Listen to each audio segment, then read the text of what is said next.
everyone, my name is Katrina, and in today's video I'm going to talk all about why it's important to lengthen your glutes.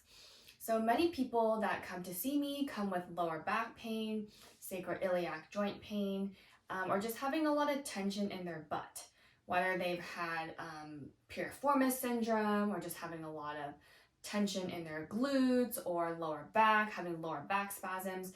So if you're having a lot of problems in your pelvis and your lower back, I really wanted to talk about why you may need to focus on releasing tension in your glutes instead of strengthening your glutes. So many people are doing a lot of clamshells and fire hydrants and all this glute tightening. And when I see people who come to me with this lower back and glute pain, that is what they tell me. They've been to physical therapy for a while and they've done a lot of strengthening.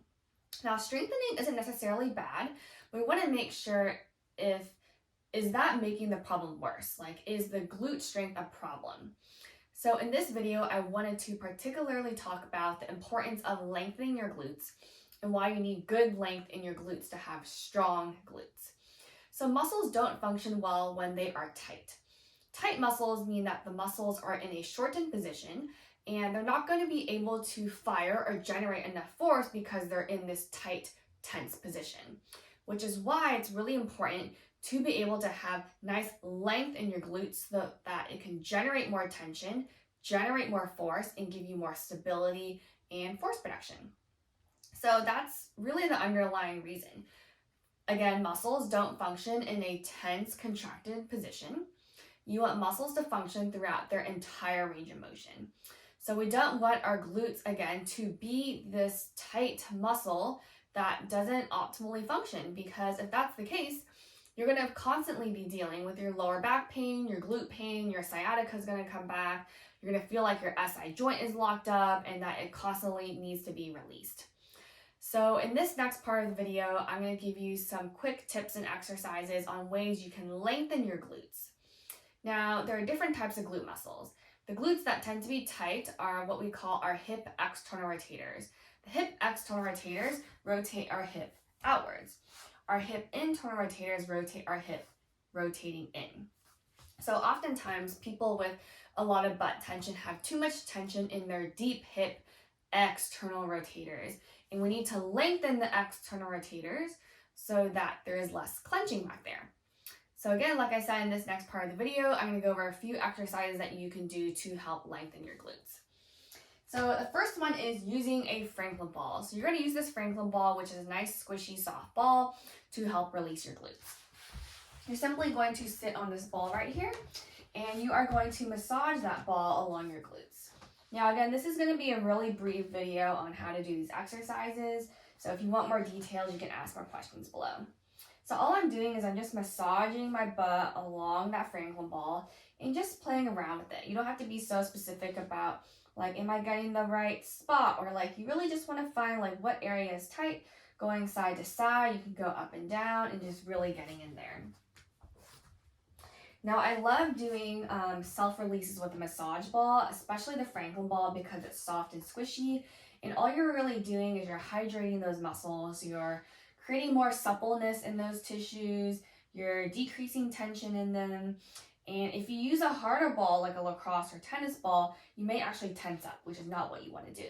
You want to create length and space and openness in that muscle. So you can spend around 2 to 3 minutes doing that per glute to help lengthen those deep hip external rotators. Now the next exercise you're going to do, you can do is with a yoga block. So you're going to be on your hands and knees, and you're going to have that yoga block right underneath one of your knees. And all you're going to do is you're going to have your knees about shoulder width apart. You are going to arch your back, really lift that tailbone, and you're going to shift your hip towards that side of the yoga block. Now, you don't want to just do a pelvic shift. You really want to shift your entire trunk. So your whole body is this one unit, and you shift your entire trunk and then hinge back at a diagonal. And you're really going to feel that openness and that stretch in that deep glute, specifically the deep hip external rotators. So again, you're going to be propped up on your toes. You're going to arch your back, shift your trunk and your pelvis, and hinge back. Now try to not just let your head hang. You can keep your head about in neutral position. That way you're kind of using your neck muscles. And you hold that for about 10-20 seconds, and you can do several reps of this exercise. Now you want to make sure that as you hinge that you're not tucking or curling. Many people do that and then they lose that stretch in the glute. So make sure that you're really arching, shifting, hinging, keeping that tailbone nice and lifted, feeling that nice stretch in the glute. So you can do that on both sides. So that is the hip shift and the hinge. Now the third exercise I want to show you is a modification of the pigeon pose. So now when a lot of people do the pigeon pose, it's actually really difficult to do, but I really like this modified version because it really gets into those deep glutes. So you're going to be on your hands and knees again. You're going to prop one knee onto the yoga block, and then you're going to lift up the other leg across the body or across diagonally, and then you're going to slide your foot back as you feel a nice stretch here. Now if you look at if you're like looking at yourself doing this, you're going to see that your knee is medial inside to your hip. So your hip should be outside, knee is on the inside, feeling that deep stretch in the glute. And you're going to hold that for about 30 seconds.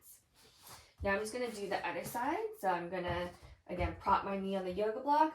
I'm going to lift the other leg and slide back. And again, feel that nice stretch in the glute.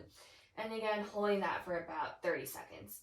Now you really want to make sure your pelvis isn't rotated. So keep your pelvis facing straight towards the ground, really feeling that deep stretch in that deep glute.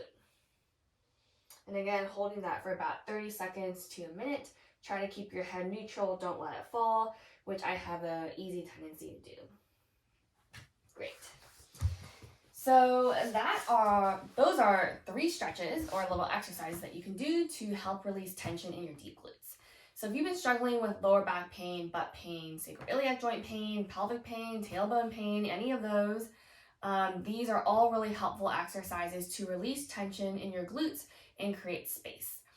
And again, things aren't all about strengthening. Sometimes you need to focus on stretching and mobility and lengthening and creating space. Our bodies don't like to be tense and compressed and tightened all the time.